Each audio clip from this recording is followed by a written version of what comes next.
أعوذ بالله من الشيطان الرجيم. بسم الله الرحمن الرحيم.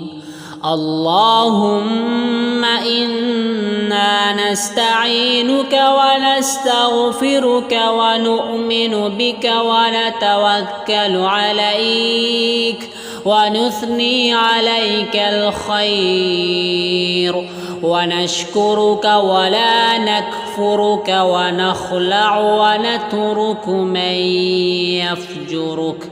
اللهم إياك نعبد ولك نصلي ونسجد وإليك نسعى ونحفظ ونرجو رحمتك ونخشى عذابك إن عذابك بالكفار ملحق.